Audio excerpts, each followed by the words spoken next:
इस वीडियो में हम पिप्स के कैलकुलेशन के बारे में बात करेंगे। पिप्स क्या है? पिप्स का उपयोग करेंसी के भाव में हो रहे बदलाव को दर्शाने के लिए होता है। 3 तरह की करेंसी पेयर होती है। पहली जिसमें पॉइंट के बाद 5 अंक होते हैं, दूसरी जिसमें पॉइंट के बाद 3 अंक होते हैं और तीसरी जिसमें पॉइंट के बाद 2 अंक होते हैं।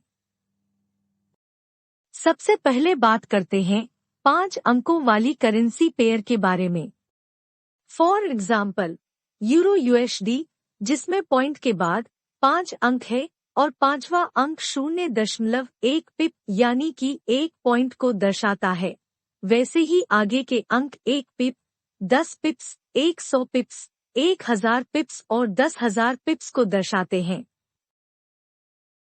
अब बात करते हैं 3 अंकों वाली करेंसी पेयर के बारे में। फॉर एग्जाम्पल, जीबीपी जेपीवाई, जिसमें पॉइंट के बाद 3 अंक है, जिसमें तीसरा अंक 0.1 पिप यानी कि 1 पॉइंट को दर्शाता है। वैसे ही आगे के अंक 1 पिप, 10 पिप्स, 100 पिप्स, 1000 पिप्स और 10,000 पिप्स को दर्शाते हैं। अब बात करते हैं 2 अंकों वाली करेंसी पेयर यानी कि गोल्ड के बारे में, जिसे हम XAU USD भी कहते हैं, जिसमें पॉइंट के बाद 2 अंक है और दूसरा अंक 0.1 पिप यानी कि 1 पॉइंट को दर्शाता है। वैसे ही आगे के अंक 1 पिप, 10 पिप्स, 100 पिप्स, 1000 पिप्स और 10,000 पिप्स को दर्शाते हैं।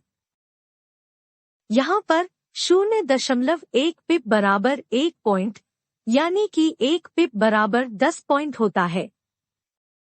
चलिए इसके कैलकुलेशन का एक एग्जाम्पल देख लेते हैं। मान लीजिए कि आप जीबीपी जेपीवाई को 131.256 में बाई करते हैं और 132.967 में सेल करते हैं। यहाँ पर तीसरा अंक बदल चुका है, जो कि 100 पिप्स को आइडेंटिफाई करता है। तो यहाँ पर आपको 1.711 यानी कि 171.1 पिप्स का प्रॉफिट होता है।